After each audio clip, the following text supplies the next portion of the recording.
ठाकरे गटाच्या विजय करंजकरांनी गिरीश महाजनांची भेट घेतली। ठाकरे गटाचे विजय करंजकर बंड पुकारण्याच्या तयारीत आहेत। उद्या किंवा परवा उमेदवारी अर्ज दाखल करतील असं करंजकर म्हणाले।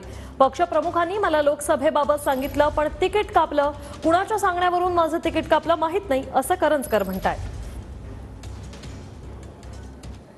वर्षामध्ये या मतदारसंघामध्ये मला शिवसेना पक्षप्रमुखांनी शब्द दिल्याप्रमाणे मी ज्यावेळेला या संपूर्ण मतदारसंघाचा आढावा घेत होतो, फिरत होतो, त्या मतदारसंघातला प्रत्येक गावागावातला माणूस, प्रत्येक गावागावातला वाड्या वस्त्यांमधला माणूस याच्याशी माझी म्हणजे संबंध आहेत। मागच्या 2 पंचवार्षिक म्हणजे 10 वर्ष ते गिरीश भाऊ म्हणजे आमच्याकडचे लोकसभेचे सगळं बघणारे ते गिरीश भाऊच होते।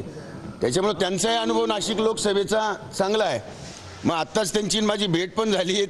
ते मला म्हटले, अरे वा हे कसं काय झालं, कसं काय घडलं? म्हटलं सगळीकडे घडू शकतं पण इथं वेगळंच घडलंय।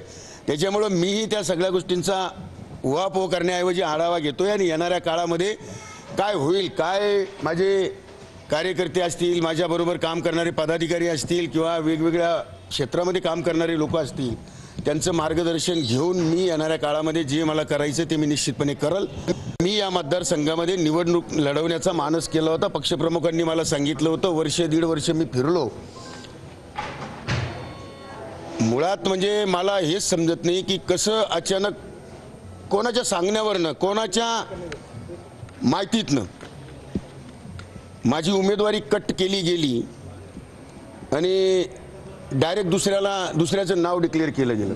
वास्तविक पाहता आत्तापर्यंतचा हा इतिहास आहे की असं कधी झालं नाही, पण जे काही झालं त्याच्या खोलापर्यंत मला जायचं आहे। आणि म्हणून मी काल परवा ज्यावेळेला इतर लोक फॉर्म घेत होते त्यावेळेला माझ्या एका छोट्या बांधवाला मी सांगितलं आणि त्यांनी ते फॉर्म वगैरे आणलेत।